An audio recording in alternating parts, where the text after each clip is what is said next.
Rajim. Bismillahirrahmanirrahim. Asyhadu an la ilaha illallah wahdahu la syarikalah wa asyhadu anna Muhammadar Rasulullah. Allahumma shalli ala Sayyidina Muhammad wa ala ali Sayyidina Muhammad.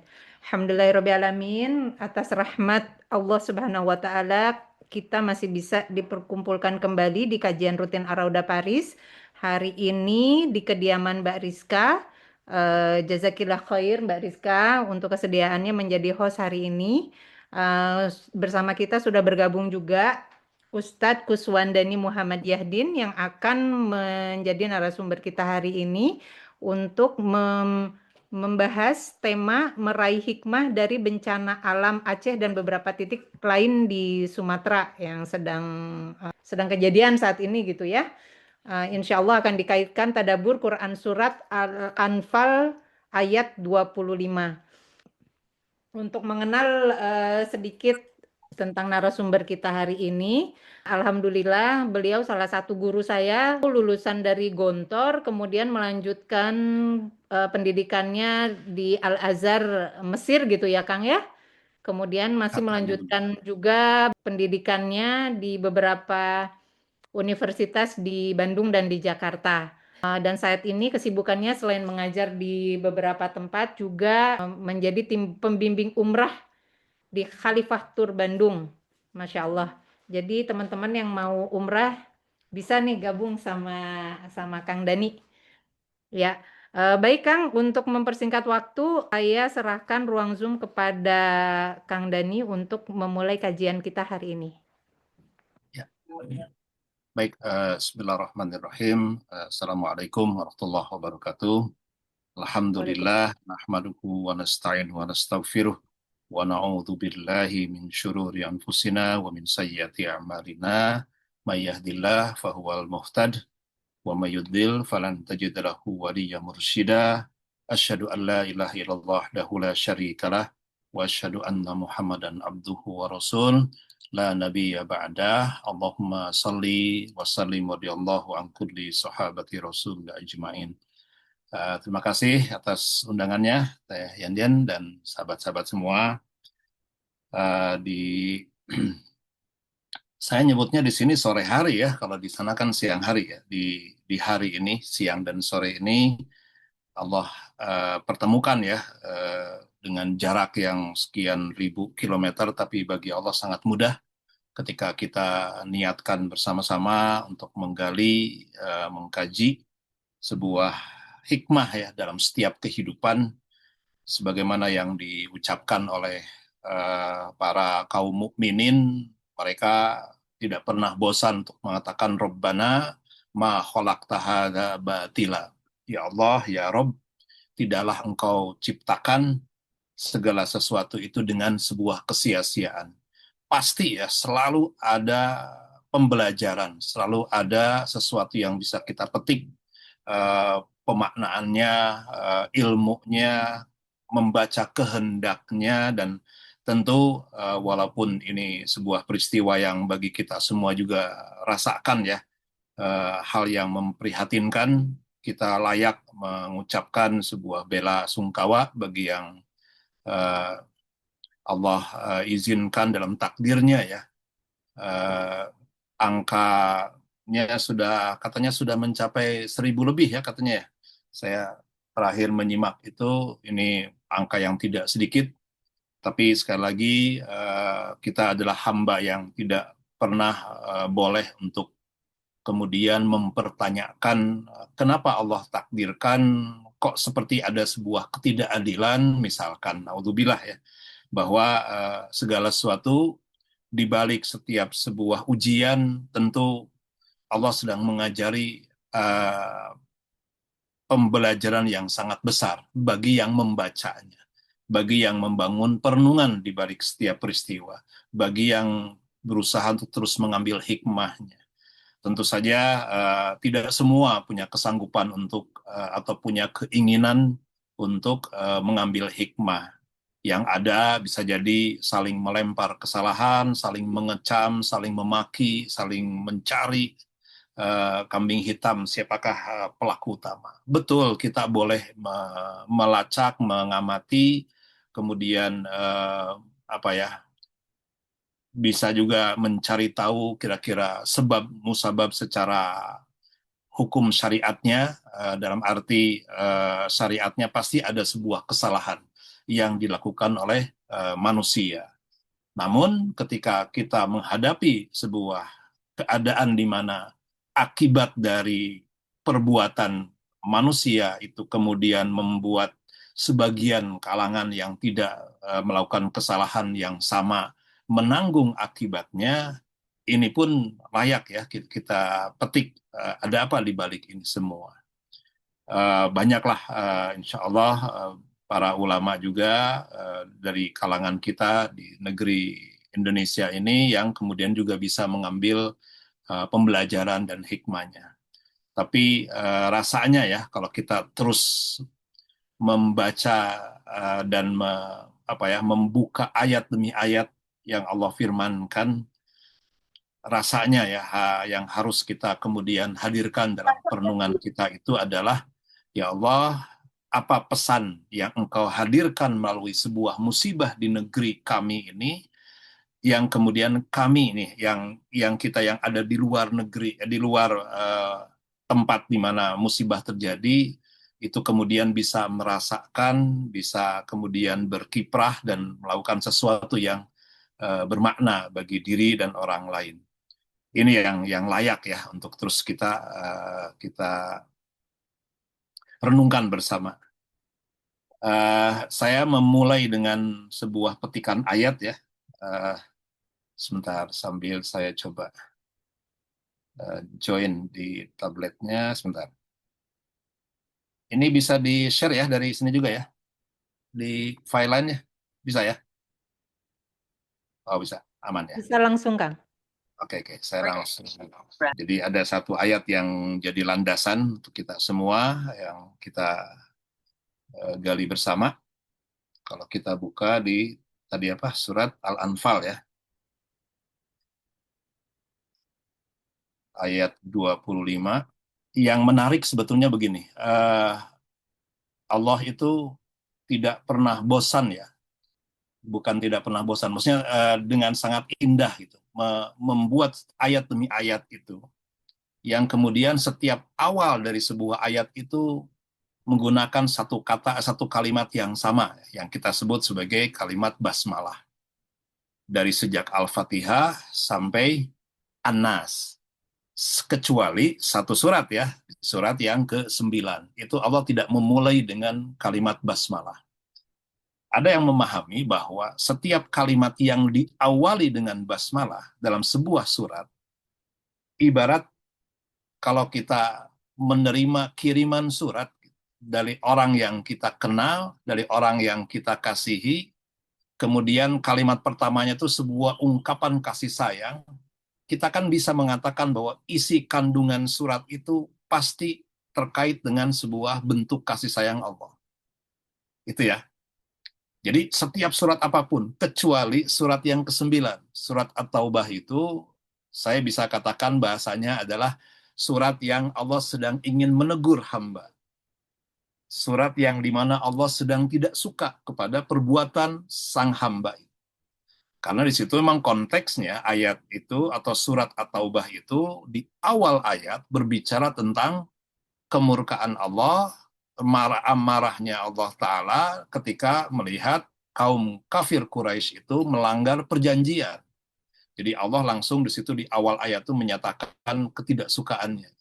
Tapi yang menarik untuk kita gali bersama adalah di isi daripada surat itu semua, selain dari At-Taubah itu adalah menunjukkan bentuk kasih sayang Allah dengan basmalah itu. Jadi kalau kita kemudian pun ini sebentar saya belum keluar lagi ya, sebentar saya tabletnya. Ini memang di satu sisi terlihat seperti sesuatu yang menyeramkan ya ayat ini. Tapi tetap kita tidak pernah bosan untuk terus melihat bahwa Allah sedang ingin menunjukkan kasih sayangnya. Kan nggak mudah ya, bagaimana Allah menunjukkan kasih sayang di balik musibah yang sedemikian besar ini gitu. Nah, Di sini Allah menyatakan seperti ini kan di 25 nih. Wattaku a'udzubillahi minasyaitonirrajim. Wattaku fitnatan la tusibanna alladzina dzalamu minkum khassatan wa'lamu annallaha syadidul iqab. Eh, ini satu ayat yang ingin saya petik terlebih dahulu. Ini yang kita sebut ayat ini memang agak ngeri-ngeri sedap. Bahwa ketika ada sebuah ujian, ketika ada sebuah eh, peristiwa yang membuat kita menyatakan sebagai sesuatu yang terjadinya korban, baik korban yang kemudian meninggal dunia ataupun kehilangan harta benda dan lainnya, itu Allah menyatakan seperti ini kan. Fitnah ujian itu tidak berlaku hanya bagi mereka orang-orang yang zolim yang berbuat kerusakan saja. Tapi yang terjadi kemudian adalah menimpanya kepada seluruh yang ada di tempat di mana Allah sedang memberikan sebuah ujian itu, sebuah musibah itu. Nah, ini saya ingin merujuknya kepada ayat yang lain nih, agar kita tidak melihat sebagai sesuatu yang kok sedemikian mengerikannya gitu. Allah Ta'ala menghadirkan sebuah peristiwa ini yang bersalahnya sebagian kalangan, sekelompok orang yang zolim. Kita sudah sepakat semua ya, berita-berita yang kita dapatkan ternyata ada penyebab yang menimbulkan korban yang juga besar karena ada peristiwa deforestasi, uh, hutan yang digunduli, dirubah menjadi perkebunan sawit dan seterusnya dan seterusnya. Kita lebih ke melihat bahwa oh ini ada peristiwa besar.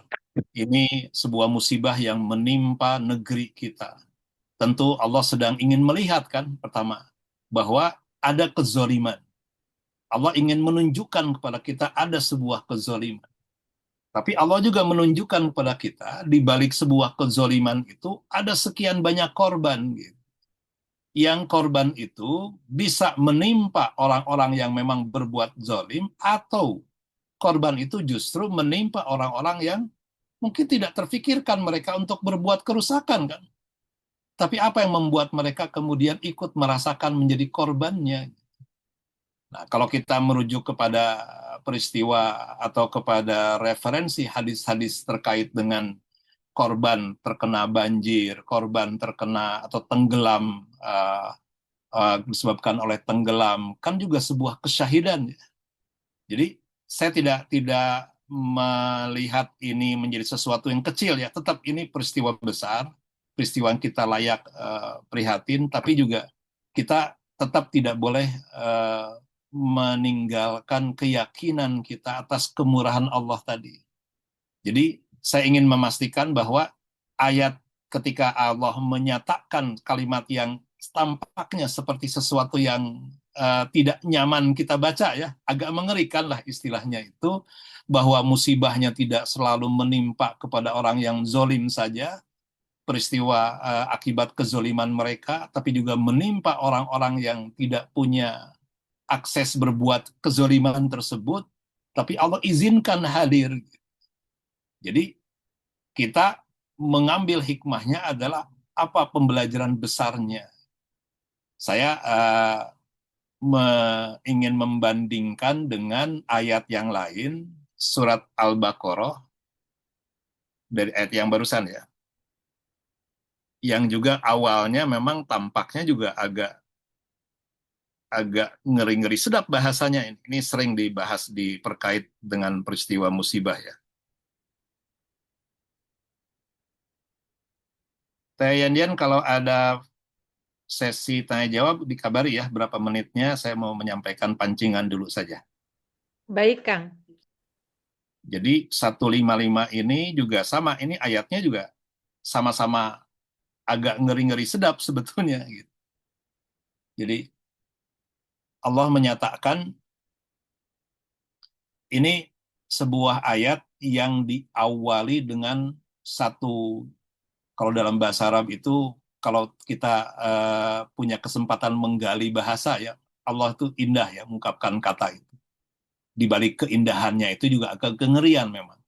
Di mana Allah itu menyatakan di sini dengan huruf lam di awal, la nabluwan nakum. Ini la di sini menunjukkan sesuatu yang pasti. Jadi memang dalam situasi tertentu Allah itu pasti memberikan bala itu dalam setiap kehidupan kita. Nah, bala itu dihadirkan oleh Allah dalam sebuah keniscayaannya. Kemudian di sini ada huruf nun yang menggunakan tasdid, lana nakum, nun yang ditasdid juga menunjukkan sebuah kepastian juga, keniscayaan. Jadi kalau diterjemahkan letter luck, sebetulnya terjemahan yang lebih pas itu Allah benar-benar pasti. Nah, itu. Lamnya menunjukkan sesuatu yang ditekankan, benar-benar memberikan. Kemudian nun di tasydid itu menunjukkan sesuatu yang keniscayaan. Ngeri kan kalau hanya berhenti di satu kata ini. Allah benar-benar pasti memberikan bala kepada kalian semua. Nah, kalian itu kan tidak kepada hanya orang-orang yang zolim saja, tapi juga kepada semua orang. Sehebat apapun iman kita pun juga tidak luput dari bala yang Allah hadirkan. Bala itu bisa terkait musibah, terkait ujian, bala bencana, kan istilah bala itu kan. Dan itu diberikan. Nah, pertama ada 5 bala di sini nih. Kalau saya boleh dijabarkan ya. Sebentar, saya mau copy pas di ini aja, dipindahkan ke note-nya dulu ya.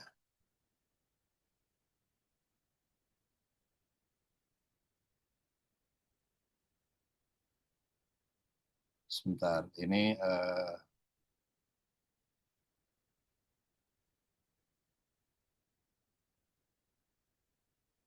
jadi apa tujuan dihadirkannya bala itu Allah sampai menguraikan dengan detail. Disitulah saya ingin menyatakan, memastikan bahwa tidak ada hal yang mustahil di mata Allah, tidak ada hal yang sia-sia juga dalam takdir Allah, dan di balik beratnya peristiwa yang sedang kita hadapi, yang menimpa saudara-saudara kita, Allah sedang ingin menunjukkan sisi keindahan kehendaknya lah. Itu yang harus kita temukan. Agar kita tidak tenggelam hanya mempertanyakan, hanya mempersoalkan, atau kemudian pada akhirnya kita akan bisa tergelincir, maaf ya, tergelincir untuk mempertanyakan, ya Allah, kenapa takdirnya terjadi seperti ini? Jadi itu yang bisa bermasalah dengan akidah kita. Betul, kita tidak menafikan peristiwa musibahnya, tapi juga kita tidak boleh menafikan sebuah akidah yang Allah sedang menguji kita semua. Gitu. Nah, jadi kalau kita baca ini peristiwanya ini, sebentar, saya mau mengutip, mau kopas di sini biar enak coret-coretannya. Oke. Jadi ayat yang Al-Anfal 25 tadi menunjukkan musibah bisa menimpa siapapun, bala itu. Kalau di ayat ini Allah sedang ingin menyampaikan bahwa bentuk-bentuk musibah itu sampai dirinci oleh Allah itu. Apa saja? Nah ini yang kita ini.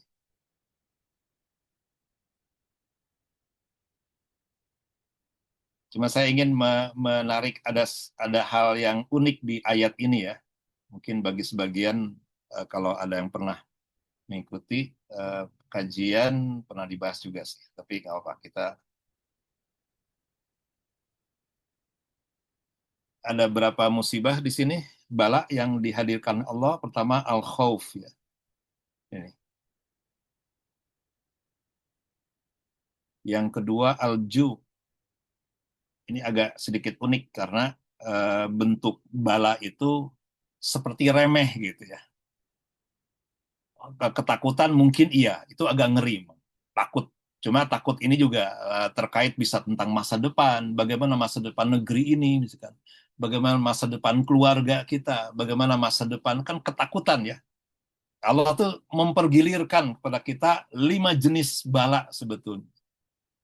Di luar yang tadi yang peristiwa di Aceh, Sumatera dan Medan ya, Sumatera Utara dan Padang, Sumatera Barat, maaf.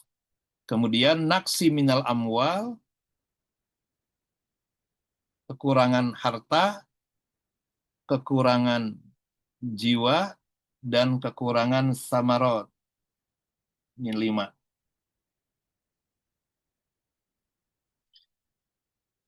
Jadi Allah itu dalam sebuah situasi seolah ya, ini mohon maaf saya bahasakan begini, dengan sengaja dalam tanda petik tentu saja, mempergilirkan kita untuk mendapatkan dari satu bala kepada bala yang kedua. Dari bala kedua kepada bala yang ketiga. Dari satu ujian yang satu ke ujian kedua, ujian ketiga. Ini kan ngeri kan sebetulnya.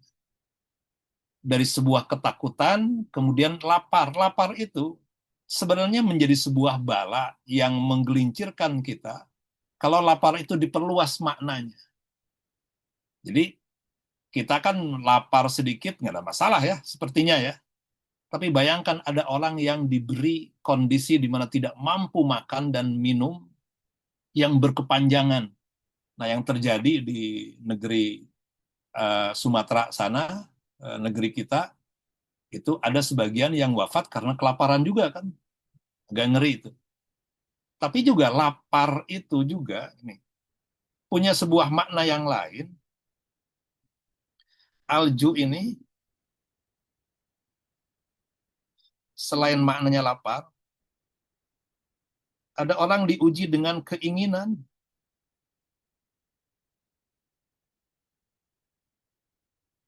Yang tidak terpenuhi. Jadi orang mungkin diuji dengan lapar bisa diatasi dengan baik. Karena mereka yakin nanti ada makanan bisa dimakan. Saum harian misalkan atau saum di bulan Ramadan kan laparnya hanya 12 jam ya. Setelah itu ada makanan. Di Prancis saya nggak tahu nih berapa jam di sana itu. Katanya ada kadang-kadang tergantung musim ya. Bisa 15 jam, bisa kurang juga. Tapi lapar dalam konteks ini bisa jadi tidak menjadi sebuah ujian, tidak menjadi sebuah bala yang dirasakan. Ada sebuah lapar yang bisa menggoncangkan seseorang ketika orang tersebut punya keinginan sesuatu dan keinginannya itu ingin dipenuhi tanpa mengukur kemampuan, mengukur kesempatan. Nah, keinginan demi keinginan yang kita wujudkan dalam kehidupan itu lapar juga.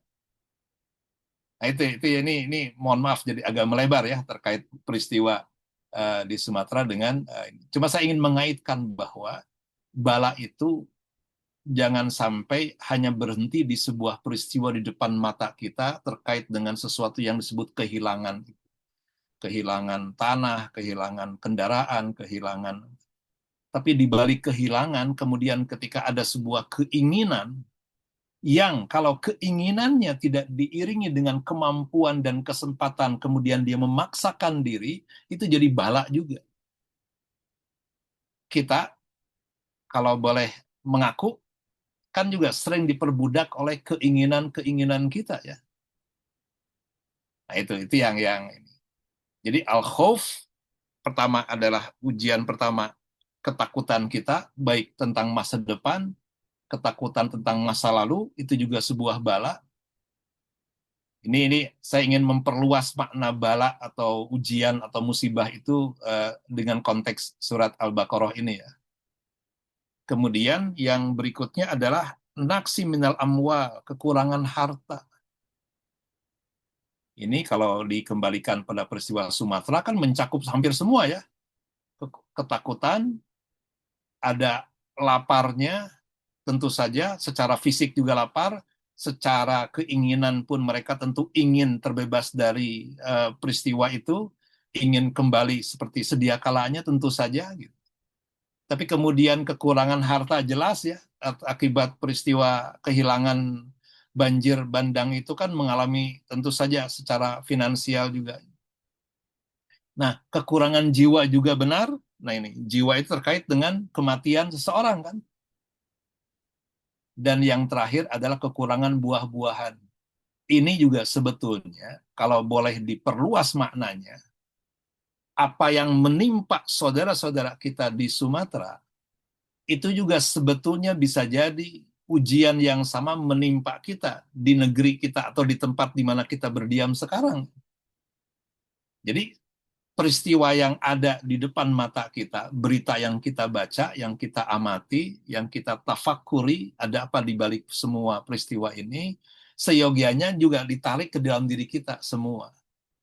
Kita pun sejatinya juga oleh Allah diuji dengan ujian yang ini, dipergilirkan antara nomor 1, nomor 2, nomor 3, nomor 4, dan nomor 5 ini. Nah, yang menarik nomor 5, As-Samarot ini, saya ingin mengulas dulu sebentar ya. Buah-buahan, saya kalau kasih tanda petik itu lebih luas maknanya. Terkait dengan sesuatu yang menyegarkan. Kesegaran hidup.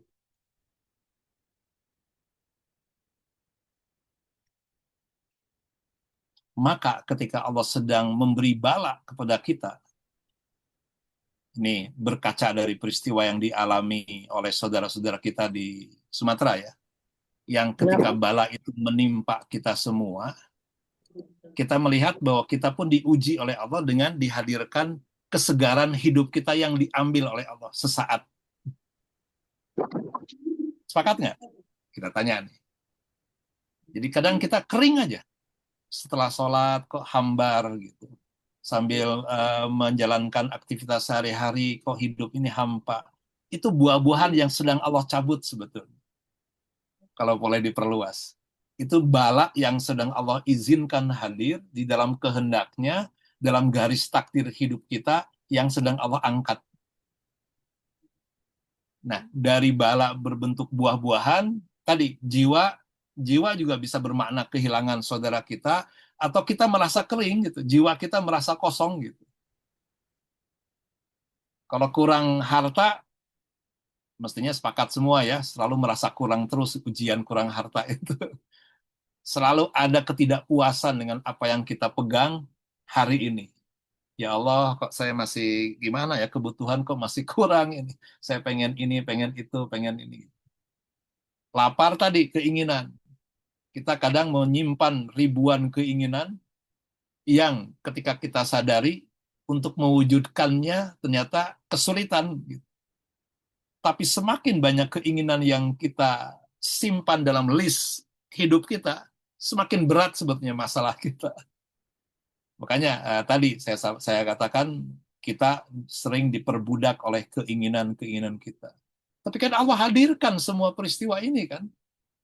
Jadi apa yang menimpa saudara kita di Sumatera sana juga sejatinya secara tidak disadari oleh kita itu pun menimpa kita semua sebetulnya. Jadi ketika kita punya rasa prihatin terhadap saudara kita yang tertimpa musibah itu, maka kita perlu tunduk sejenak. Jangan-jangan ada juga musibah yang sedang menimpa diri kita dan kita lalai gitu di dalam mengamatinya. Gitu. Ini jangan kemudian dimaknai semua harus merasa musibah semua ya. Memang musibah itu ada dalam setiap nafas kita. Nah, cuma begini, apa yang disebutkan oleh ayat ini, dan kalau kita yakin dengan sebuah akidah Allah mustahil menzolimi hambanya, Allah mustahil membiarkan hambanya berduka berkepanjangan, Allah juga mustahil membiarkan hambanya itu dalam apa ya kehidupan yang mengenaskan seterusnya gitu, mustahil. Allah itu kemudian apa ya mengungkapkan ayat yang di awalnya tampak agak mengerikan ini. Coba bayangkan tadi lanabluwan nakum itu dimaknainya sesuatu yang pasti dipergilirkan, tidak ada kemungkinan kita lepas dari keadaan itu, suka tidak suka akan kita hadapi. Bukan hanya satu bala, tapi 5 bala akan dipergilirkan, bisa jadi berputar-putar terus di 5 itu bergiliran yang mana. Tapi Allah tadi tidak mungkin dan mustahil membiarkan dalam sebuah penderitaan kecuali Allah selalu menggandengkan dengan hal yang tampak indah di balik itu. Ini ada aneh bin nyata ayatnya itu karena ditutup dengan kata-kata apa ini? Wabasyiri as-sabirin. Jadi di ayat penggalan pertama Allah menyatakan bala yang terus bertubi-tubi bisa ditimpakan kepada sang hamba, tapi yang buat saya itu menakjubkan ya, amazing ayat ini. Kenapa ditutup dengan kata-kata seperti ini, wabasyiri as-sabirin? Basyir itu dalam bahasa Arab itu apa? Kegembiraan. Busyro itu berita gembira sebetulnya. Mubasyir itu orang yang menyampaikan sebuah berita gembira. Al-Quran itu busyro, berita gembira sebetulnya. Itu kan membuat kita harus meluruskan ya akidah kita. Jangan sampai kita terjebak melihat ayat hanya sepenggal. Gitu. Kita harus melihat sebuah ayat itu dengan keseluruhan. Oke tadi, kenapa saya sampaikan dulu di awal bahwa setiap surat itu dimulai dengan kalimat kasih sayang Allah, basmalah itu, agar kita tidak terjebak dengan sebuah uraian di ayat-ayat berikutnya yang tampak mengerikan gitu, seperti ayat ini. Nah ini Allah tutup langsung gitu, di ayat yang sama. Wahai orang-orang yang sobir, yang dianugerahi kesabaran, sabar itu saya pastikan itu anugerah Allah. Sabar itu bukan kehendak pribadi menyabar-nyabarkan diri.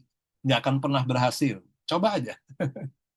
Tapi ketika kita merasa tidak berdaya, kita sampaikan ketidakberdayaan ini kepada Sang Maha memberdayakan hambanya, maka salah satu sambutan Allah adalah dianugerahkan ketenangan hati atau yang kita sebut sebagai kesabaran. Nah, bagi orang-orang yang Allah tenangkan, seyogianya memandang peristiwa demi peristiwa, bala demi bala yang ditimpakan kepada sang hamba yang dipergilirkan, antara khauf dengan dengan naksi minal amwal, naksi minal anfus, dan naksi minal thamarat, kurang segar hidup, kurangnya jiwa, kurangnya harta, rasa lapar atau keinginan-keinginan tadi, dan ketakutan-ketakutan yang menimpa kita, bagi orang-orang yang hatinya ditenangkan, dia akan memandang ini sebuah pancingan untuk mendapatkan kegembiraan berita yang disebut dengan busyro. Ini kalau terlalu cepat bahasannya mohon dikabarkan ya, Tayanian ya. Siap, Aman Kang. sampai sini? Aman, aman. Oke. Cuma kan jadi pertanyaan buat kita, kok enak ya jadi orang yang sabar itu? Atau pertanyaan kita adalah, gimana caranya kita bisa meraih? Orang kan bisa gampang mengatakan, atau ke anak-anak kita, sabar, kamu ini dapat ini, sabar, kamu dapat ini nanti kan, sabar kan begitu ya. Tapi bisa nggak kita mendefinisikan makna sabar itu adalah orang yang bergembira ketika dihadapkan pada ketakutan demi ketakutan hidupnya, bergembira ketika ada rasa lapar atau keinginan dalam hidup yang belum terwujud, gembira pada saat kurang hartanya, gembira pada saat jiwanya kurang, dan gembira pada saat kesegaran hidupnya hilang, dicabut Allah. Gitu. Bisa nggak gembira dengan semua itu? Nah, itu yang disebut sabar hakikatnya sebetulnya. Berarti ekstra susah ya? Sepakat nggak? Kenapa sabar susah? Karena tidak mudah kan? Kenapa tidak mudah? Karena susah. Bagaimana bisa meraih sesuatu yang susah itu? Allah tuh zat yang tidak pernah membiarkan kita bertanya-tanya sebetulnya. Langsung dijawab di ayat berikutnya. Wahai hamba, kata Allah dalam bahasa bebas saya, engkau bisa kok, insya Allah, dalam jaminanku, kata Allah. Siapa yang ingin merasakan sebuah kegembiraan dalam tanda petik ya, gembiranya agak beda memang, di balik ujian yang ditimpakan sepanjang hidup, bertubi-tubi dalam 5 jenis ujian bala ini, yaitu kalau engkau bisa mewujudkan ayat berikut ini, yaitu apa? Alladzina idza asabatum musibah, ini musibahnya berbentuk khauf misalkan. Di dalam bahasa Arab itu musibah itu artinya kan sesuatu yang menimpa, tidak selalu sifatnya kekurangan sebetulnya, tidak selalu sifatnya penderitaan sebetulnya. Musibah itu apapun bentuk yang Allah berikan itu musibah sebetulnya. Cuma kita menyempitkannya menjadi hal yang tidak enak saja. Kalau yang enak namanya anugerah soalnya. Tapi Allah menyatakan ini secara umum, baik sesuatu yang terlihat baik atau sesuatu yang memang tidak nyaman dihadapkan. Tapi Allah mendefinisikan, kalau engkau ingin bergembira dengan semua keadaan yang Allah hadirkan, wabasyir itu kan kegembiraan sebetulnya. Gembira itu kan bukan dalam arti tertawa terbahak-bahak ya, lain ya. Kegembiraan itu ada kedamaian, ketenangan, kebahagiaan tuh, gembira tuh yang itu lebih lebih ke situ sebetulnya, kegembiraan spiritual sebetulnya.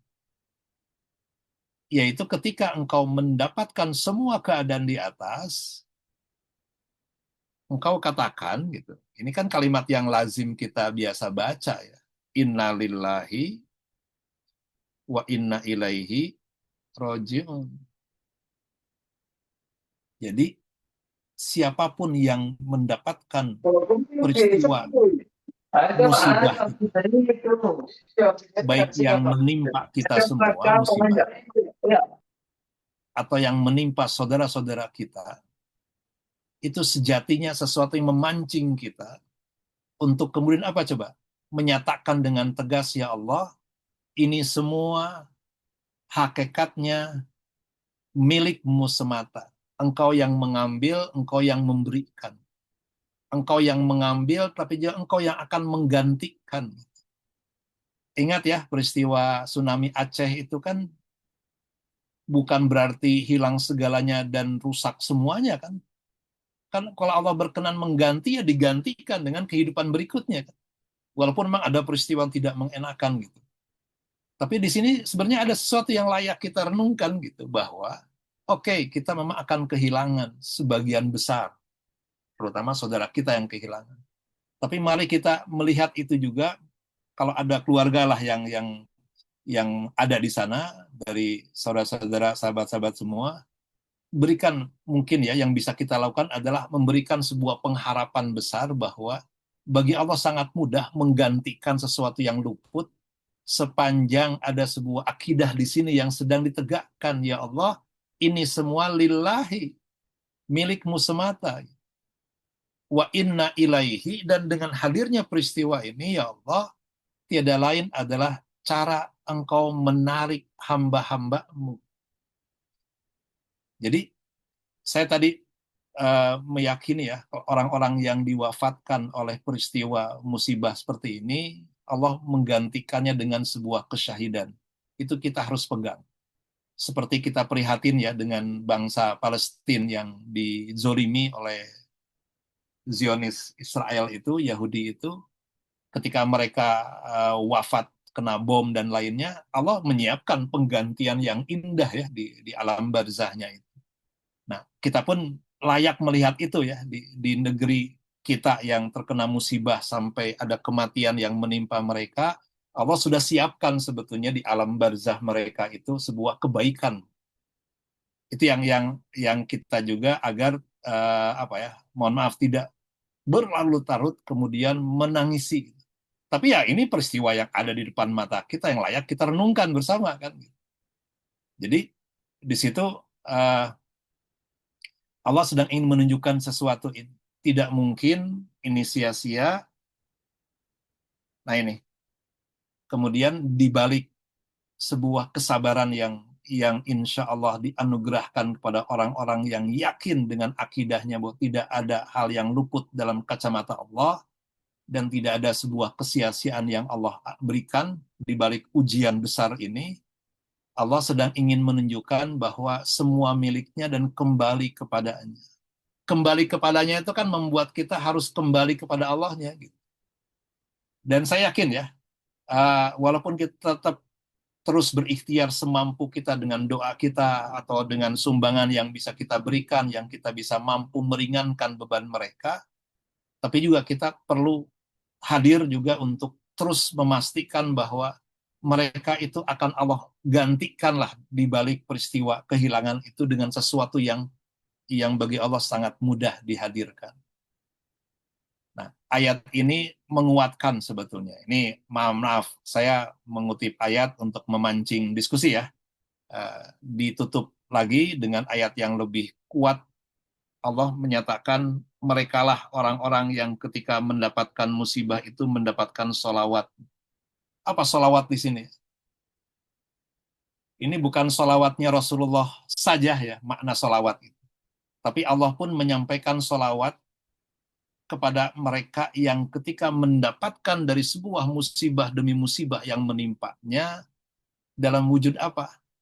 Ketersambungan solawat itu sebetulnya.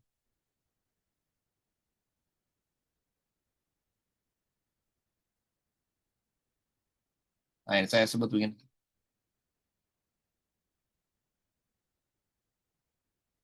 Sholawatu mir rabbihim itu sebuah relasi yang indah gitu, antara hamba dengan Allah. Sebagaimana sholawatnya antara hamba dengan Rasulullah. Kan maknanya esensinya sama.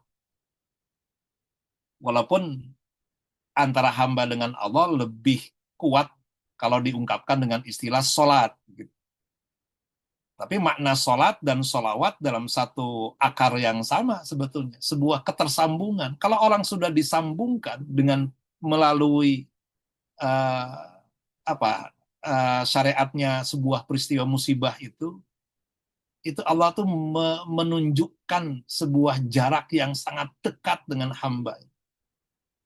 Saya secara pribadi jujur meyakini bahwa di balik peristiwa besar ini Allah sedang menyiapkan sesuatu bagi negeri Indonesia ini. Digoreng dulu istilahnya, atau diaduk-aduk dulu, ditimpakan sebuah peristiwa yang betul-betul ngeri sedap seperti ini. Ini belum banyak berita yang menyiarkan ini ya, musibah tidak hanya Sumatera nih, Jakarta siap-siap juga akan ditenggelamkan. Itu kan banyak peristiwa yang seperti itu ya. Kita nggak pernah tahu loh di ke depan itu juga akan bergilirkan kemana gitu. Jawa juga siap-siap, Kalimantan, Sulawesi juga. Tapi ya ini, saya sih mencoba mengajak sahabat-sahabat semua untuk kembali bahwa ayat ini ayat yang nyata di depan mata kita. Bahwa sholawat ketersambungan relasi yang indah antara hamba dengan Allah akan Allah hadirkan di balik peristiwa ini. Kemudian keduanya rohmah ini nih. Pertolongan,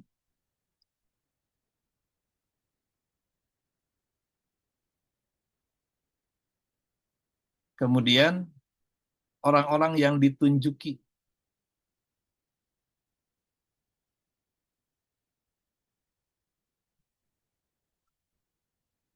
Tidak ada hadiah terbesar yang Allah sudah siapkan kepada mereka yang diuji dengan musibah tadi. Dan kita pun harus merenung apakah kita juga termasuk kelompok yang juga sedang diuji, harus ngaku, dan jangan merasa saya sedang tidak diuji, bisa jadi kesenangan yang kita sedang hadapi juga ada ujian di balik itu kan gitu. Yang pasti di balik itu semua ujian, peristiwa musibah itu, Allah sedang menyiapkan tadi apa wabasyiris sobirin. Kalau kita ingin meraih anugerah ketenangan hati atau disebut sabar itu, mestinya walaupun tampak ngeri sedap, ada sebuah kegembiraan dalam hati. Ya Allah, Engkau sudah menyiapkan sesuatu nih di balik peristiwa yang mengerikan ini. Apa sesuatunya itu? Tiga hadiah ini. Salawat dari Rob, rahmat pertolongan, dan muhtadun. Tidak ada yang paling mahal yang Allah sudah siapkan jaminan kecuali ketika Allah anugerahkan sebuah relasi yang indah, yang baik antara kita sebagai hamba dan Allah sebagai zat yang maha mengayomi, maha memberikan sebuah penghiburan, maha menenangkan. Ya, saya tidak bisa menafikan ya, berat memang yang sedang diuji sekarang. Bantuan yang juga terhambat misalkan, pemerintah yang belum sepenuhnya, kalau saya amati belum sepenuhnya total memberi bantuan dengan cepat gitu. Ada beberapa kondisi yang juga memang masih dalam proses perbaikan yang terus tidak berhenti kan gitu. Tapi saya hanya bisa menyampaikan poin ini. Ketika peristiwanya tidak hanya menimpa orang-orang yang zolim, kita lebih melihatnya bukan kepada orang yang zolim, dia sudah mendapatkan hukumnya, tunggu saja kan. Kalau pemerintah kemudian akan mengawasi izinnya kepada siapa saja untuk pengolahan itu kan, itu kita serahkan kepada kebijakan pemerintah.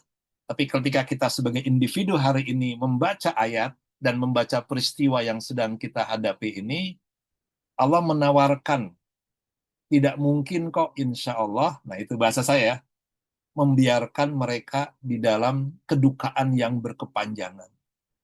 Allah akan siapkan 3 poin besar ini, sebagaimana Allah juga akan menganugerahkan kepada kita semua.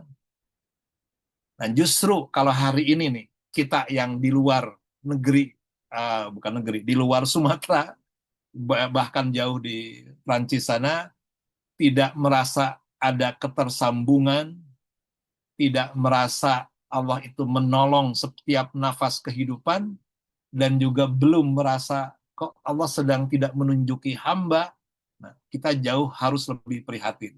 Alhamdulillah ya. Justru itu poinnya. Jadi sejalan dengan apa yang dirasakan beratnya ujian yang dihadapi oleh saudara-saudara kita di Sumatera, maka kita yang di luar ini sebenarnya ditawarkan oleh Allah juga punya 3 hal besar ini enggak dalam diri kita sehari-hari ini. Kalau kita belum merasa tersambung dengan baik dengan Sang Maha, belum merasa pertolongan itu kok susah sekali saya raih misalnya, belum merasa ada pertolongan yang besar, dan juga kita ngaku kok sulit mendapatkan petunjuk tuntunan Allah di dalam setiap nafas kita, nah kita harus ada dalam sebuah situasi sedang diberi bala juga oleh Allah. Nah, alhamdulillah ya. Ini, Teh Yandian, punten, saya beri pengantar ini saja dulu. Mangga, kalau ada yang mau merespon, mau ini, silahkan. Ya, Ini mohon maaf alhamdulillah. kalau malah jadi agak menyeramkan ini bahasannya ya. Alhamdulillah. Silahkan. Iya Kang, terus terang waktu Kang Dani apa namanya bilang akan membahas Tadabur Al-Anfal ayat 25, saya juga ngerasa serem. Tapi alhamdulillah tadi sudah disampaikan bahwa apa namanya di balik orang-orang yang tidak bersalah menerima atau merasakan akibat dari bencana, akibat perbuatan orang-orang yang zalim, itu Allah hadiahi dengan kesahidan gitu ya, Kang. Itu Ya, sangat yakin aja. apa Ada. ya itu jadinya bikin bikin kita oh iya mengingat kembali bahwa Allah itu memang Ar-Rahman Ar-Rahim gitu ya, tidak ada sedikit pun kezaliman dari Allah untuk makhluknya gitu ya. Alhamdulillah. Ya. Terima kasih untuk paparannya hari ini Kang. Kita buka sesi diskusi insya Allah, silakan teman-teman baik yang online maupun di sini yang offline, apabila ada pertanyaan bisa disampaikan.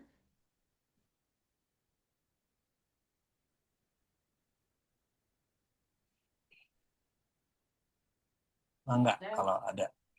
Boleh, mangga teh.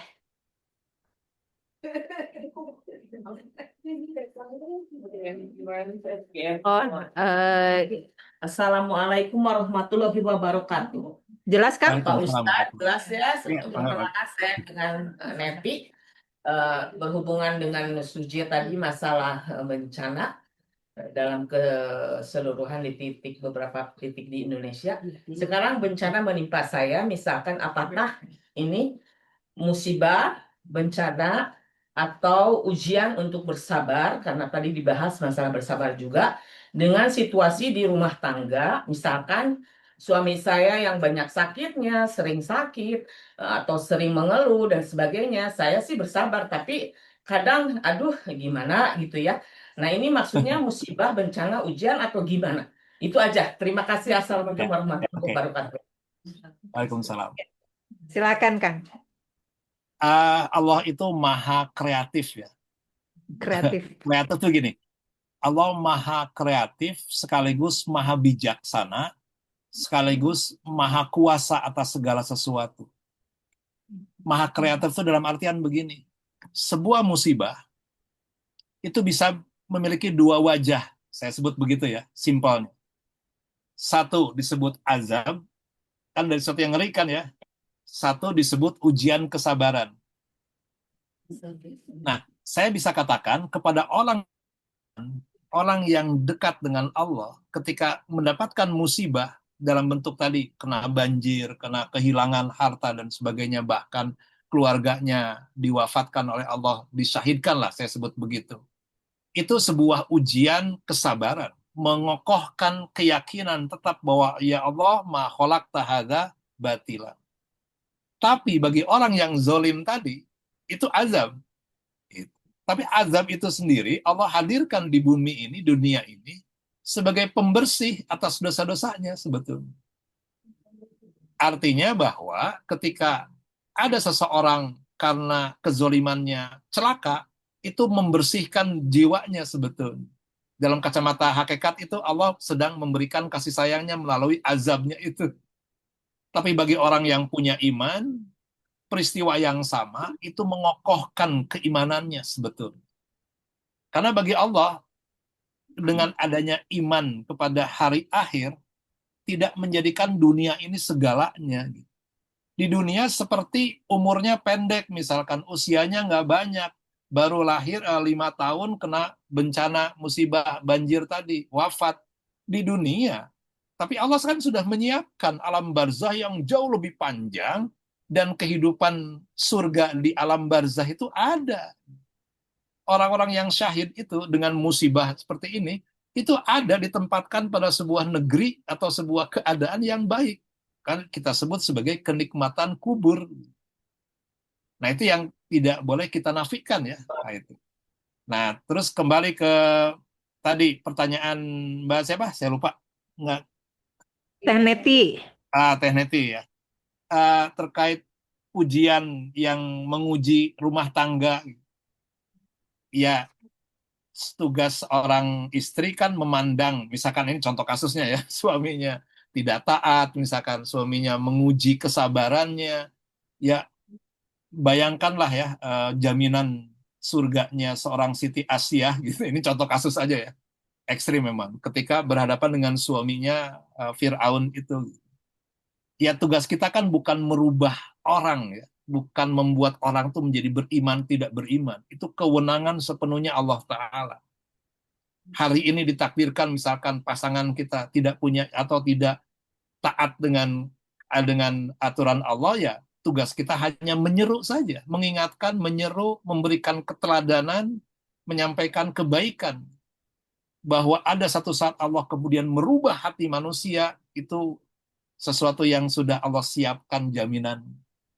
Nah, bisa jadi ya kalau saya menjawab tadi, peristiwa ujian yang menimpa rumah tangga ini juga ujian bersama-sama semua pihak. Saya termasuk juga, bukan berarti bebas ujian ya.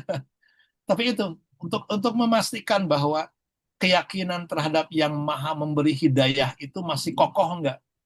Dengan dihadirkan orang yang kita berharap dia taat, kok enggak taat-taat gitu. Berharap orang itu tunduk, kok enggak juga tunduk gitu. Adanya ngeyel terus, menentang terus. Ya terus saja, tidak bosan untuk terus meminta kepada Allah. Ada sebuah kebaikan yang Allah berikan kepada beliau, hidayah yang diberikan, sambil kita juga tidak berhenti berikhtiar. Karena kesadaran orang berubah itu sepenuhnya kewenangan Allah Ta'ala. Begitu. Ini menjawab nggak pertanyaannya? Saya takutnya tidak menjawab, mudah-mudahan. Ya, terima kasih, Pak Ustadz. Iya, Alhamdulillah. jadi jangan berhenti berharap, surat Al-Insyirah ya. jangan berhenti berikhtiar, terus tunjukkan kebaikan, kemuliaan, ajaran yang kita pegang kuat, dan jangan berhenti terus berharap, ya Allah kan Engkau yang maha membolak-balikan hati manusia. Selalu, saya sih yakin ya, aku yakin ada momen di mana orang tuh tiba-tiba berubah aja dengan kuasanya dia Ta'ala. Wallahu alam. Terima Mangga, kasih Pak Ustadz. Ya, Telin, ya. ya silakan Teh Lin, bisa langsung unmute. Assalamualaikum Kang Dani. Waalaikumsalam warahmatullahi wabarakatuh. Mangga. Ya, hanya sedikit ini Kang pemahaman peralihan pemahaman saya. Dulu itu saya berpikir bahwa di Indonesia itu tidak kurang-kurangnya banyak ustadz, kiai, tentunya mereka adalah orang-orang yang cukup ilmunya soleh gitu. Tapi timbul pertanyaan saya dalam kepala saya itu kenapa musibah seakan-akan tidak berhenti dihadirkan, dihidangkan ke Indonesia. Baru saat-saat ini ada pemahaman baru, jadi beralih ini pemahaman saya. Oh iya ya, ternyata Allah itu juga mungkin menguji para kiai dan ustadz-ustadz itu sampai di mana keimanannya mereka dengan menghadapi kejadian-kejadian ini dari tsunami, dari banjir, dari juga sikap-sikap atau kebijakan-kebijakan para penguasa di Indonesia gitu. Nah, apakah pemahaman saya itu melenceng ya Kang ya? Mohon Iya, pencerahannya. memang Indonesia, ya kalau saya mengamatinya ada kebaikan di balik peristiwa musibah besar ini gitu. Dan saya meyakini, kalau saya pribadi ya, negeri Indonesia sedang disiapkan untuk mencapai keadaan lebih baik sesudahnya. Lihat aja nanti. Nah, kan nggak kelihatan sekarang ya, tapi nanti. Jadi kalau dalam istilah Jawa itu suka ada istilah kita masuk ke fase goro-goro. Goro-goro itu kericuhan, keruwetan, sistem negeri kita, tapi untuk menuju sebuah kebaikan ke depan. Dan sunatullahnya begitu, Telin. Di balik peristiwa yang bertubi-tubi, ujian demi ujian itu, Allah sedang menyiapkan pengganti yang lebih baik nanti. Itu harus dipegang loh, sunatullah itu. Iya, baik. Jadi hari ini musibah bergantian, nggak pernah tahu lah setelah ini apakah Jawa atau Sumatera dulu, Kalimantan dulu atau Papua dulu, nggak ada yang pernah tahu. Tapi ketika musibah ini terus berterus ya, itu dalam rangka dibalik kehendak Allah yang tadi Rabbana ma khalaqta hadza batila. Iya, Allah tuh menyiapkan kebaikan di balik ini. Iya. Nah, kita harus segera mencari apa nilai kebaikan yang kita bisa dapat. Jadi nggak tenggelam di dukanya, di rasa menderita prihatinnya, jangan ditenggelamkan di situ, karena setan juga akan menggiring kita ke situ loh. Baik, iya betul. Ujung-ujungnya kita bisa terpeleset untuk mempertanyakan, ya Allah, kenapa takdir Indonesia begini terus kan gitu. Iya. Nggak boleh justru. Iya. Kita harus yakin, ya Allah, Engkau hadirkan ini pasti ada tujuan, di balik berita, di balik peristiwa berat seperti ini, Engkau sejatinya sedang menyiapkan kebaikan. Makanya nih, kalau ketersambungannya terjalin setelah ada musibah, kita menjadi lebih dekat dengan Allah, pertolongan kok jadi lebih mudah diraih, kemudian petunjuk ditunjuki yang ketiga ini juga diberi, itu sebenarnya nggak ada keburukan di balik peristiwa itu. Nah, itu yang layak kita hadirkan renungan itu gitu. Sehingga, dan pada prinsipnya juga kan setiap takdir yang dihadirkan itu adalah suci dan mensucikan ya Kang ya. Betul, prinsipnya itu sunatullahnya. Betul, itu akidah yang harus kita pegang. Ya. Baik, hatur nuhun Kang Dani, hatur nuhun Teh Yen. Sama-sama. Jadi tinggal kita tetap punya keyakinan, ya Allah, apa yang bisa saya lakukan di dalam meringankan beban saudara-saudara kami ini. Kedua, ya Allah, pasti Engkau punya rencana terbaik yang seringkali kita luput membacanya. Itu aja sih yang bermakna ya buat kita semua, insya Allah. Mangga yang lain silahkan, Teh Indian. Ya, alhamdulillah. Ya, Kang, menyambung tadi ini ada pertanyaan dulu dari Mas Fatin ini. Bagaimana jika bencana atau musibah tapi tetap kita tidak berintrospeksi? Nah, ini ada ayat Al-Qur'annya nih, Kang, kalau salah. Remedial, ada remedial. Jadi ujian diperbukan lagi terus sampai introspeksi dibangun gitu. Walaupun ini sifatnya massal ya, ini kan karena terkait negeri dan pemimpin kita gitu. Tapi ya akan begitu.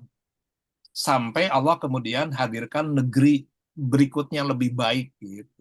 Kita nggak pernah tahu ya.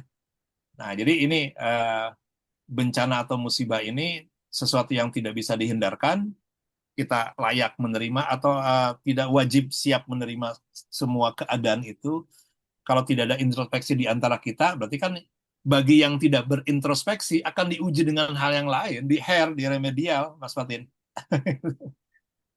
Nah, bagi yang memandang sesuatu itu sebagai sebuah pembelajaran, pasti akan Allah beri nilai hikmahnya gitu, makna ininya di baliknya. Gitu. Enggak. Ya, Alhamdulillahirrabbilalamin. Kang, tadi terkait pertanyaan dari Teh Neti, itu Ya. kalau ada pertanyaan apa namanya klasik gitu ya, Kang, Hmm. itu tuh ujian atau musibah gitu. Coba Kang, Tadi kan kalau Kak, itu kesannya kalau ah, kita zalim gitu kan, Allah Allah beri musibah gitu kan, bentuknya ya, sesuatu dalam tanda tanda kutip konotasinya negatif gitu. Kesannya kita apa telah berbuat kezaliman, kemudian Allah Allah beri balasan bukan. gitu. Hmm. Jadi ini konteksnya gimana nih Kang, yang menyejukkan hati kita gitu supaya kita nih nggak terlarut dalam kita sudah berbuat dosa, Allah nanti nggak mengampuni apa gimana gitu Kang. Silakan Kang. Makanya tadi azab itu tidak menyenangkan memang. Kita mendapatkan azab kubur misalkan, atau azab kehidupan di dunia, dicabut berkahnya, kan nggak enak ya bahasanya gitu. Tapi Allah itu zat yang tidak pernah menzolimi hamba. Di balik azab itu ada kesucian yang Allah anugerahkan. Sakit tidak enak, tapi ketika Allah hadirkan sakit, Allah sedang memproses sang hamba itu di dalam proses pensucian dirinya kan. Kalau dia ridho dengan sakitnya. Artinya gini, bahwa satu sisi memang ada sebab secara syariatnya kita punya kesalahan, maka Allah hadirkan peristiwa itu menjadi sebuah hukuman dalam tanda petik, hukuman yang membersihkannya sebetulnya. Nah, kita perlu mendefinisikan ulang sebetulnya istilah azab itu, jangan berhenti di azab sama dengan Allah balas dendam misalkan, atau azab sama dengan Allah menghukum. Kalau hanya itu yang difahami, berat buat kita menyikapi kebijakan kemahamurahannya Allah. Di balik hukuman itu, di balik azab itu, di balik yang tidak menyenangkan, sejatinya Allah sedang ingin merangkul si hamba, dibersihkan dulu gitu. Nah, ketika dia berbuat dosa, dibersihkan dari dosanya, kemudian diangkat di derajatnya oleh Allah. Tapi bagi orang yang punya ketaatan, yang sudah soleh, sudah punya iman, mendapatkan musibah yang sama, Allah sedang ingin mengokohkan pijakannya sebetulnya. Mengokohkan keyakinannya. Nggak ada yang rugi kan? Jadi sebetulnya ya, hakikatnya gitu. Jadi penting kita memaknai ulang, kata azab itu tidak sepenuhnya siksaan Allah gitu.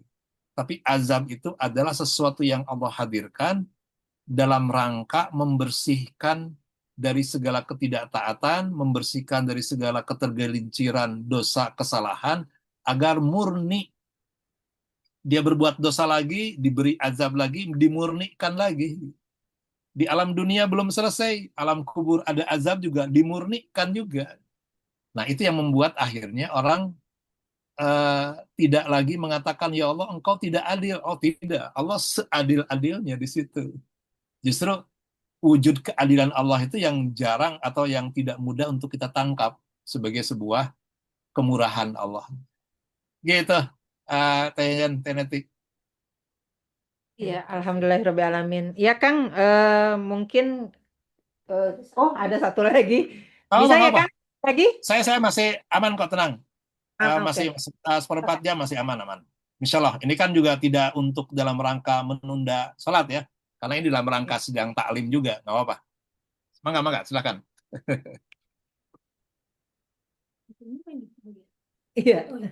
Assalamualaikum Kang, nama saya Dedi, saya berasal dari Sumatera Barat. Oke. Ada keluarga ya di sana berarti ya? keluarga besar di sana semua.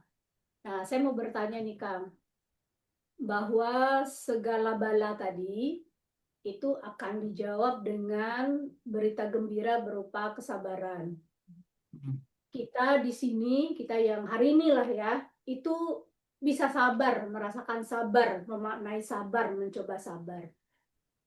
Bagaimana rupanya dengan keluarga kita yang benar-benar berdampak hari ini kena bala tadi gitu. Bagaimana cara mereka bangkit yang tercepatnya Kang gitu. Kalau mereka diresapi kata sabar hari ini, saya rasa itu nggak bisa. Makan pun saya nggak bisa. Sabar disuruh. Seperti itulah ya Kang. Jadi Ya. menurut Akang, apa ini Kang? Langkah taktis tercepat gitu untuk bisa menyabarkan korban-korban hari ini itu Kang. Ini terutama keluarga ya Kang, maksud saya pendekatan kita ke keluarga dulu gitu. Bagaimana nih Kang? Karena tidak mungkin kata sabar itu berlaku pada saat ini. Nah, Betul. apa yang harus kita lakukan Kang? Ya. Terima kasih. Itu dia, Bu siapa tadi? Denny, Bu Devni. Denny, Ya. Denny Kang. Oh, Ibu Denny. Ya, Oh ya, oke. Begini, jangan ibu lah, Mbak aja, Mbak Denny ya. Oke. Betul, memang sabar itu pertama, sabar itu anugerah Allah. Sebetulnya kita tidak punya kemampuan membuat orang itu sabar sebetulnya. Hakikatnya begitu. Yang bisa kita lakukan sebetulnya memang bukan dengan nasihat, ya udah sabar aja menerima semua musibah, kan nggak begitu kan ya? Ya betul, untuk orang yang lapar, maka nasihat terbaiknya adalah diberi makanan dulu. Untuk orang yang sedang berduka, maka tindakan utama yang pertama kali diberikan bukan nasihat sabar, tapi diberi semangat dulu. Diberi penghiburan. Nah, kalau penghiburannya itu bisa kita mampu lakukan, kita jangkau, maka itu yang memang sedang Allah tawarkan. Mau nggak kita berbuat sesuatu? Tapi ketika kita di luar jangkauan misalkan, kita sudah mencari tahu keluarga ada apa untuk bisa menyampaikan sumbangan secara langsung juga agak kesulitan. Ya tidak ada jalan yang lebih baik kecuali kita tetap terus menaruh doa dan harapan pada Allah. Ya Allah, anugerahkan mereka sebuah kekokohan hati. Tadi selain jadi sabar itu bukan memang betul, sepakat, bukan sesuatu yang kita bisa lisankan kepada orang yang sedang timpa musibah. Kamu sabar ya, itu berat memang, nggak bisa sesimpel itu orang menjadi tenang gitu. Tapi tadi kalau persoalannya adalah kehilangan harta, bagaimana kita bisa melakukan sesuatu yang beban kehilangan itu berkurang? Ya, tentu sekarang kan mudah-mudahan ya dengan dari berbagai kalangan protes misalkan karena kok bantuan terhambat, ya mudah-mudahan semakin ke sini semakin ini ya, saya sih yakin ya semakin ke sini semakin lebih baik lah, dari kalangan pimpinan kita juga kan langsung meninjau mereka, mengkritik orang-orang yang penting ABS asal Bapak senang kan infonya. Rasanya ya kalau saya melihatnya, kalau mengamati perkembangan beritanya, bantuan sudah semakin lama semakin disalurkan gitu. Tapi itu tadi Mbak Deni ya, kita betul sepakat tidak dalam konteks sekedar menyampaikan kata-kata kamu sabar saja, tidak begitu. Tapi memang harus ada wujud real tindakan secara fisik badan kita. Nah, tapi kalau kita dibatasi oleh jarak yang jauh, misalkan dari Perancis ini kan, tentu harus kita mencari tahu ya apa yang bisa dilakukan secara fisiknya gitu. Apakah ada bantuan saudara yang di luar Sumatera yang tinggal di Jawa yang bisa betul-betul datang memberikan bantuan misalkan, kan dimungkinkan seperti itu ya.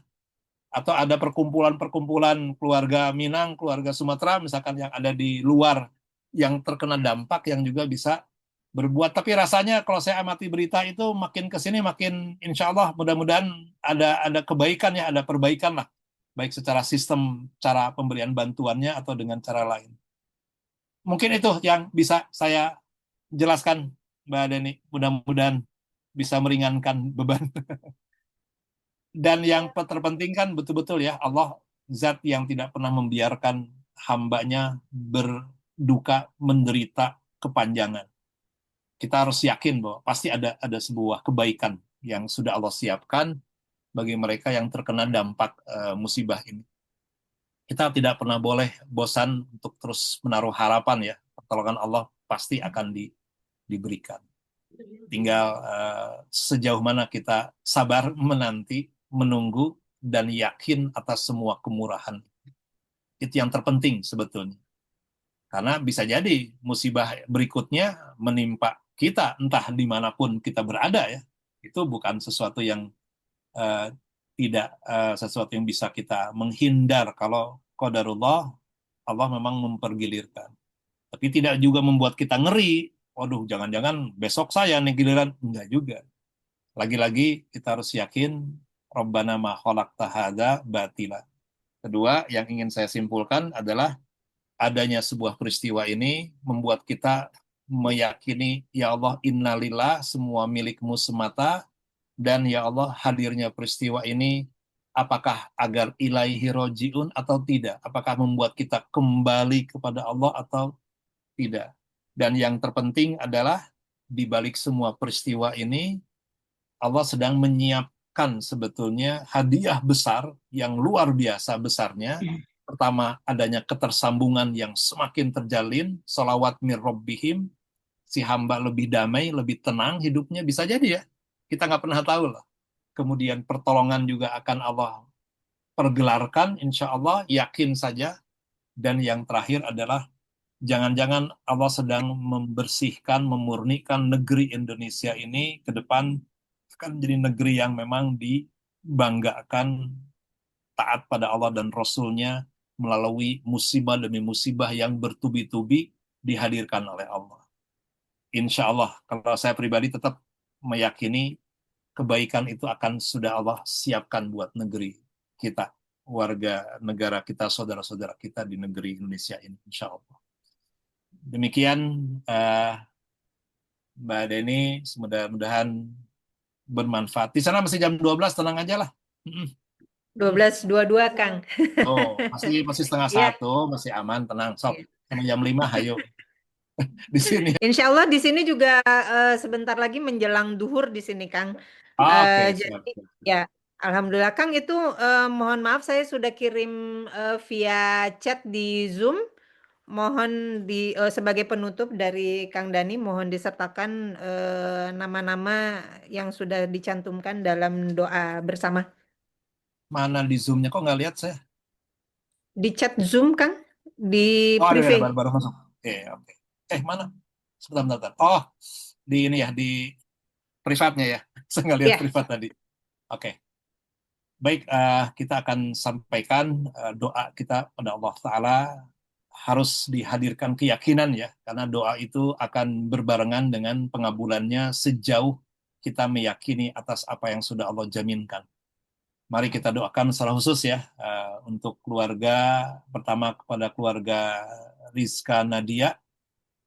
Semoga Allah anugerahkan hari ini sebagai tempat rumah yang dipakai untuk kebaikan, menjadi berkah ya, menjadi cahaya, menjadi tempat yang dimuliakan insya Allah. Kemudian kita doakan kepada saudara-saudara kita yang terkena bencana di tanah air ini. Saya yakin bahwa Allah tidak mungkin menzolimi hambanya yang taat, yang soleh, yang mengimani kehidupan dengan sebaik-baik imanan. Pasti akan Allah siapkan pengganti yang indah, insya Allah. Semoga Allah anugerahkan kekuatan, kokohnya pijakan, dan akidah yang kokoh. Insya Allah bantuan akan Allah berikan melalui tangan-tangan orang-orang yang soleh dan solihah yang ada, insya Allah masih banyak di negeri ini yang mereka berkiprah, berbuat sesuatu yang bermanfaat dengan caranya masing-masing, sesuai dengan kemampuan masing-masing. Semoga negeri ini menjadi negeri yang Allah murnikan ya, negeri yang Allah angkat derajatnya kelak, negeri yang menjadi cahaya bagi umat Rasulullah SAW. Kita doakan juga saudara-saudara kita yang terkena ujian juga di Palestina, negeri yang juga betul-betul bagi mereka yang disyahidkan, semoga Allah siapkan tempat yang lebih baik Bagi mereka yang masih dalam keadaan penindasan juga Allah angkat derajat mereka, diberikan kemuliaan, ketegaran dalam menghadapi setiap ujian kezoliman dari Zionis Israel. Kemudian juga untuk kita semua tentu tidak pernah bosan memandang peristiwa demi peristiwa di kehidupan kita. Mari kita kembalikan ke dalam diri masing-masing. Ya Allah, ya Rabbana, semoga kami semua dengan keluarga kami, Engkau angkat, Engkau muliakan derajatnya, ya Allah. Kami menjadi hamba-hamba yang taat, hamba yang ridho dengan segala apapun yang Kau hadirkan, hamba yang mengenal jalan-Mu, ya Rabbana, hamba yang dimudahkan dalam setiap urusan, dilapangkan dalam kehidupan, diringankan beban-bebannya, dilapangkan rizkinya, diberikan anak-anak yang soleh dan solehah, yang taat, orang tua diberi kesabaran, orang tua diberi ketawakalan, keteladanan kebaikan bagi anak-anaknya. Semoga jerih payah kita sebagai orang tua, pengorbanan kita menjadi orang tua bagi anak-anak kita dalam mendidik, merawat mereka, mengenalkan agama kepada mereka, Allah imbali ketika mereka tumbuh besar menjadi anak qurrata a'yun, anak yang membanggakan orang tuanya, yang membukakan pintu orang tuanya, pintu surganya. Semoga guru-guru kita juga semua mendapatkan kebaikan di balik dakwahnya, hikmahnya yang diberikan.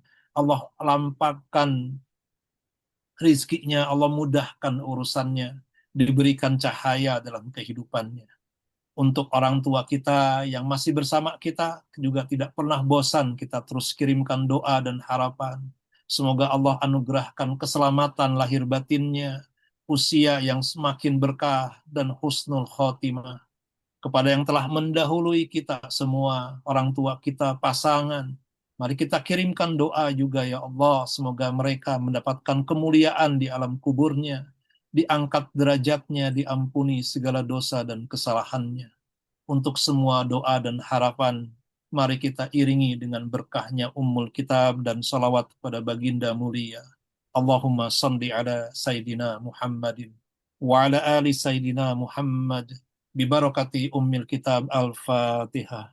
A'udzu billahi minasyaitonir rajim. Bismillahirrahmanirrahim. Alhamdulillahirabbil alamin. Ar-Rahmanir Rahim. Maliki yaumiddin. Iyyaka na'budu wa iyyaka nasta'in. Ihdinas siratal mustaqim. Siratal ladzina an'amta 'alaihim ghairil maghdubi 'alaihim waladdallin. Amin ya Allah ya rabbal alamin. Amin ya Allah ya mujibas sa'ilin. Amin ya Allah ya qabilad du'a ya sami'ad du'a ya arhamar rahimin. Taqabbal ya karim. Taqabbal ya karim. Walhamdulillahirabbil alamin. Demikian, mohon maaf atas segala kurangan dan kehilafannya. Wastaghfirullahaladzim. Assalamualaikum warahmatullahi wabarakatuh. Mangga, tanya. Waalaikumsalam warahmatullahi wabarakatuh. Ya, alhamdulillahirrahmanirrahim. Sekali lagi terima kasih Kang Dani untuk paparannya hari ini. Insya Allah sangat bermanfaat bagi kami semua untuk menyegarkan jiwa kita ya Kang ya. Alhamdulillah juga kepada Bapak Ibu yang sudah bergabung. Terima kasih sudah meluangkan waktu untuk bersama-sama belajar bersama Kang Dani pada hari ini. Mari kita akhiri kajian kita hari ini dengan beristighfar, mengucap hamdalah dan doa kafaratul majelis. Astaghfirullahalazim, astaghfirullahalazim, astaghfirullahalazim. Alhamdulillahirabbil alamin. Subhanakallahumma wa bihamdika asyhadu an la ilaha illa anta astaghfiruka wa atubu ilaih. Wassalamualaikum warahmatullahi wabarakatuh. Waalaikumsalam warahmatullahi wabarakatuh. Saya mohon pamit Jazakallah duluan. khair Kang Dani. Sama ya, kalian semuanya. Ya, mangga. Turnuhun. Kami, Assalamualaikum. Waalaikumsalam warahmatullahi wabarakatuh. Terima kasih Bapak Ibu.